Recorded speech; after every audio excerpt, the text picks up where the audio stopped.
आज गुल्मी सम्पर्क समाज भारतको पहिलो अधिवेशन तथा घोषणा सभा भर्खरै चिराग दिल्ली स्थित सम्पन्न भएको छ।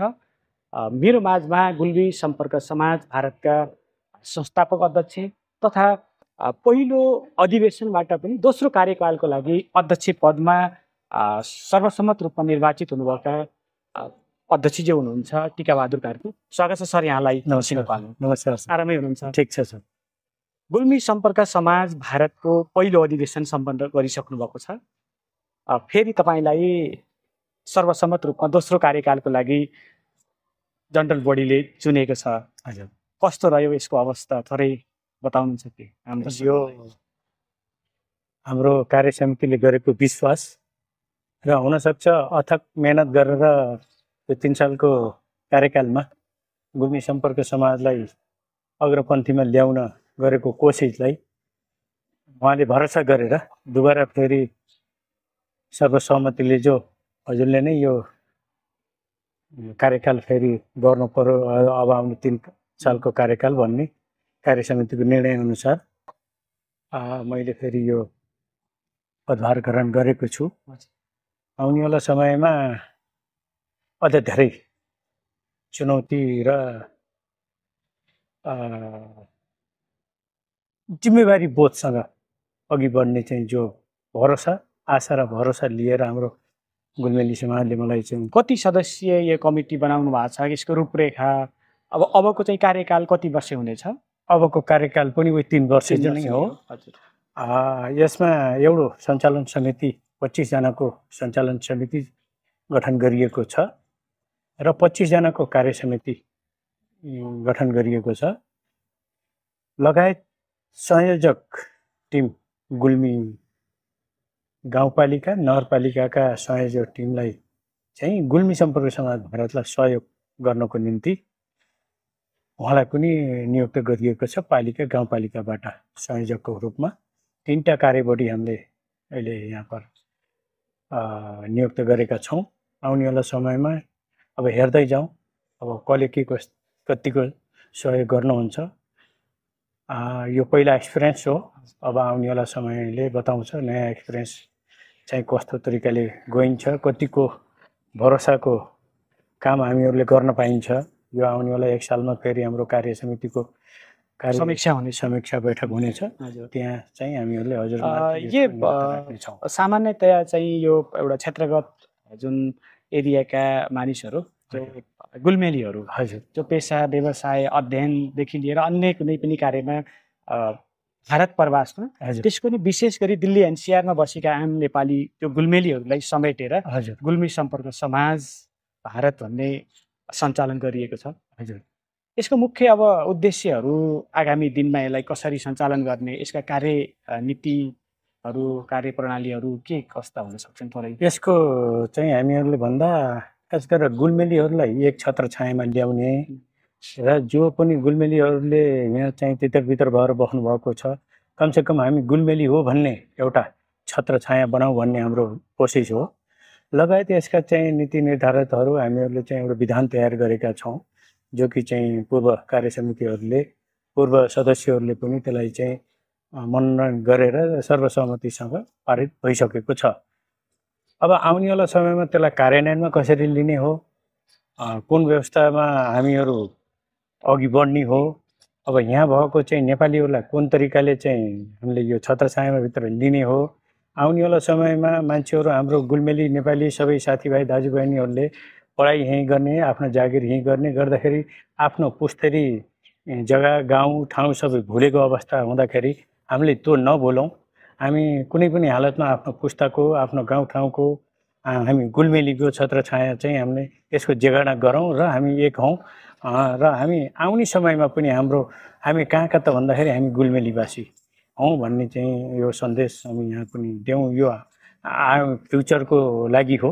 तर चाहिँ अहिले खास हाल हामीले भन्ने हो भने हामी गुल्मेलीहरू धेरै पार्टीबाजीमा लाएर पार्टीहरूको कुरा गर्दाखेरि चाहिँ गुलमेली दाजुभाइ दिदीबहिनीको केही सहयोग गर्न नपाइने सबै पार्टीका चाहिँ अग्र पदमा मात्रै बस्न खोज्ने पोलिटिकल पार्टीका जनवर्गीय भातृ सङ्गठनको उनको उनकै आगे पछि हिँड्ने उनीहरूलाई चाहिँ अब एयरपोर्ट रिसिभ गर्न जाने उनीहरूलाई ल्याउने उनीहरूलाई चाहिँ अग्रसर बनाउने जनतातिर कसैको ध्यान नजाँदाखेरि चाहिँ एउटा सामाजिक संस्था बनायो भने समाजले त कमसेकम जनतालाई हेर्छ उसले त उपल्लो पोलिटिकल ऊ त हेर्दैन हामी चाहिँ समाजको एउटा निर्माण गरौँ भनेर यो सम्मान निर्माण गरेको हो भनेपछि आउनेवाला समयमा तपाईँहरू सबैको साथ र सहयोगको अपेक्षा गर्दै यो गुलमेली समाजलाई कसरी अघि बढाउने हो सल्लाह सुझावको पनि म अपेक्षा गर्छु हजुरहरूसँग। हस् त, कार्य व्यस्तताका बावजुद पनि थोरै समय दिनुभयो त्यसको लागि धन्यवाद। ल हस्, धन्यवाद सर।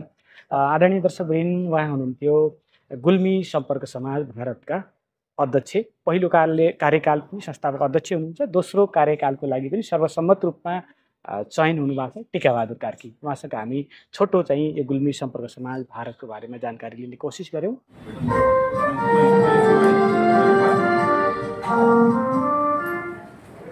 हाम्रो यस गुल्मी सम्पर्क समाज भारतको प्रथम अधिवेशन तथा घोषणा सभाको आज समुद्घाटन गर्न लागिरहेका छौँ। हाम्रो यो ऐतिहासिक कार्यक्रम हो। विभिन्न कार्यक्षेत्रमा काम गर्दै आउनुभएका गुल्मेली प्रवासी दाजुभाइ दिदीबहिनीहरूले स्वागत गरिदिनु होला।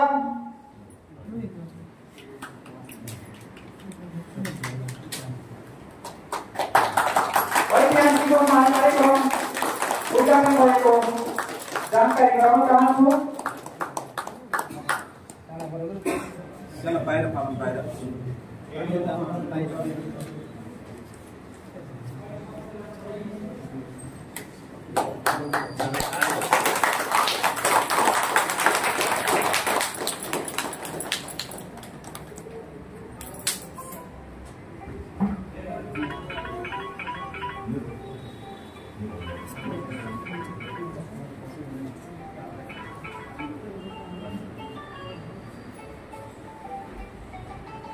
धन्यवाद।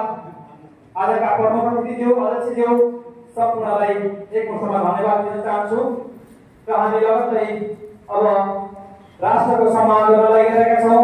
राष्ट्रगान बजाएर सहयोग गरिदिनु हुन यसै संस्थाका सदस्य श्री कमल पौडेलजीलाई म हार्दिक अनुरोध गर्दछु।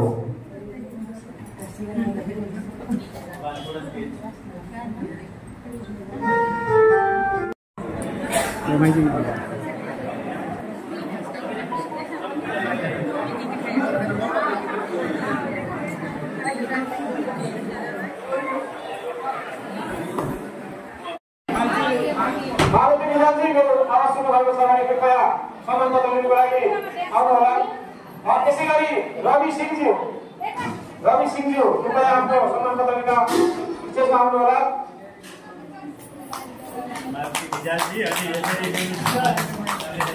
ताली बजाएर सबैले ताली बजाउनु है, तालीको साथ गर्नु होला।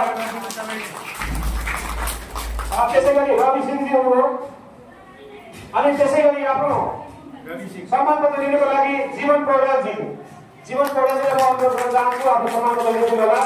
जीवन पौडेलजी उहाँ हाम्रो आजको देवालय व्यवस्थापनमा हुनुहुन्थ्यो। त्यसै गरी विष्णु प्रसाद पोखरेलज्यू कृपया आफ्नो सम्मान पत्र लिनको लागि स्टेजमा आइदिनु होला। विष्णु प्रसाद पोखरेलज्यू। त्यसै गरी आइपिज हुनुहुन्छ रामचन्द्र अधिकारीज्यू।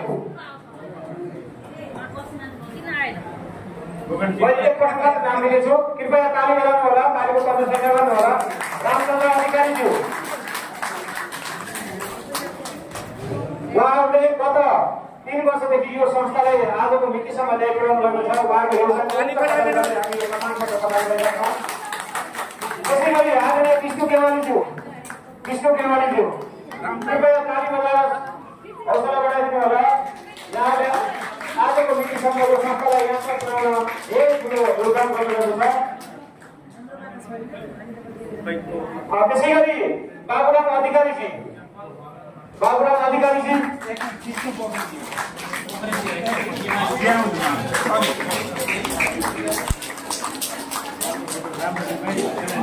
यहाँको अथक योगदानको संस्था परिवार सदैव सम्मान गर्नेछ। यो 3 साल यो तिनीहरूको काम हो। त्यसै गरी हुम्कला खड्काज्यू कृपया आफ्नो सम्मान गरिदिनु होला। तालीको प्रशंसा गर्नुहोस् है, ताली बजाउनु होला। यहाँको अथक परिश्रमले नै यो संस्था आज यहाँसम्म पुग्न सफल भएको छ। आदरणीय हुम्कला खड्काज्यू अनि त्यसै गरी आदरणीय सीता अधिकारीज्यू कृपया आफ्नो सम्मान पत्र दिनु होला। यहाँको अथक योगदानले नै आज यो संस्था यहाँसम्म पुग्न सफल भएको छ। आदरणीय सीता अधिकारीज्यू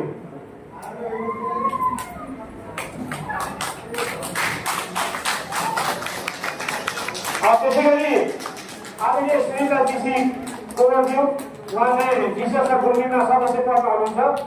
उहाँ चाहिँ कार्यव्यस्तताले आउन सक्नु भएन। त्यसै गरी युवराज बरालजी उहाँ पनि agent chamber of commerce and इन्डस्ट्रीमा उहाँ हुनुहुन्थ्यो। उहाँ कार्यव्यस्तताले आज आउन सक्नु भएन।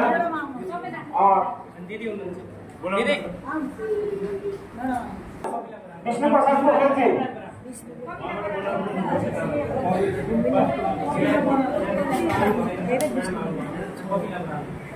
अनि युवराज बरालजीको धर्मपत्नी कपिला बरालजी हामी बिच हुनुहुन्छ। कृपया यो सम्मान पत्र उहाँलाई हस्तान्तरण गराइदिनु होला। कपिला बरालजी उहाँ पनि समाजसेवी व्यक्तित्व हुनुहुन्छ। कृपया ताली चाहिँ बजाउनु है सबैजनाले। अनि विष्णु प्रसाद पोखरेलजी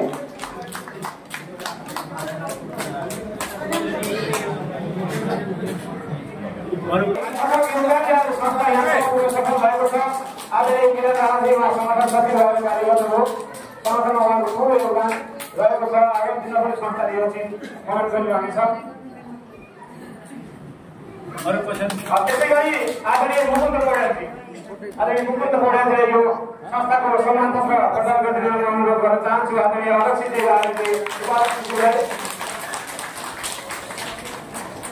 त्यसै गरी आदरणीय नरानी घिमिरेज्यू वरिष्ठ उपाध्यक्ष हुनुहुन्छ। उहाँलाई चाहिँ अध्यक्षजीले यो पठापत्र उहाँलाई प्रदान गर्नुहुन्छ। कृपया कार्य बजारमा नमस्कार गरिदिनु होला।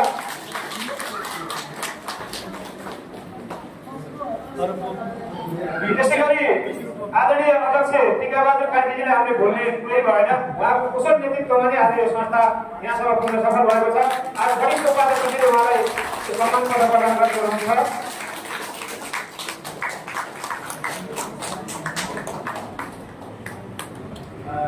मिटिङ गर्नला संयोजक टिमलाई पनि यही आश्वासन दिँदै हाम्रो संयोजक टिमको सचिव जीवन पौडेलजीले सबै जानकारी हजुरलाई गराउनुहुनेछ।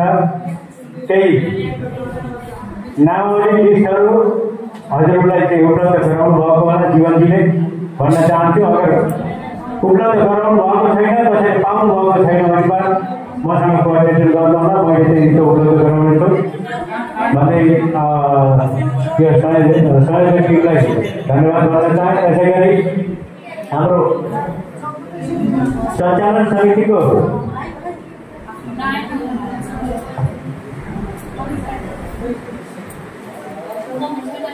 टिम घोषणा भएको छ।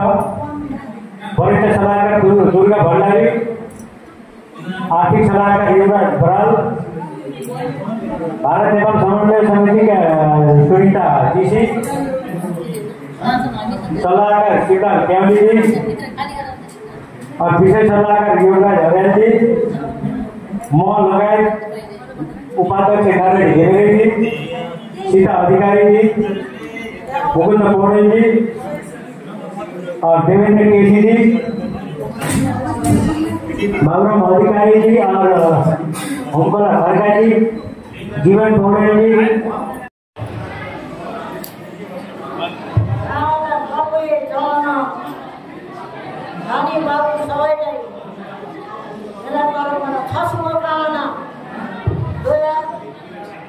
सालको शुभकामना बाबुलाई सबैलाई पुग्ने म वृद्ध भएपछि मेरो पुण्यतिलाई कहिल्यै पूर्ण नहोस्, बढ्दै जाऊ, उन्नति बढ्दै जाऊ, सबले एकदम सम्मान लिएर बढाउनु होला।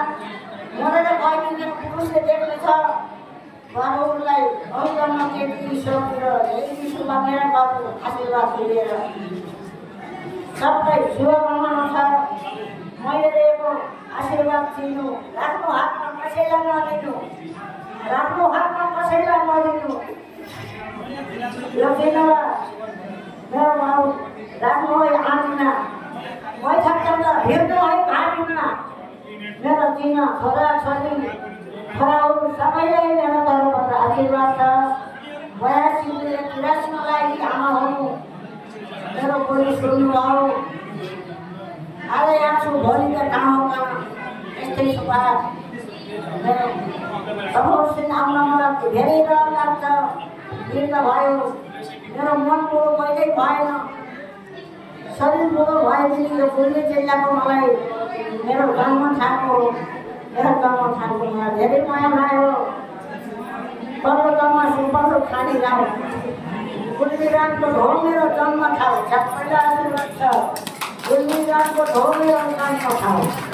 बाबु नमस्नु होला, मेरो वृन्दको आशीर्वाद कामले सुनेर मेरो आशीर्वाद एकदम सम्मानले राख्नु होला, मनमा राख्नु होला।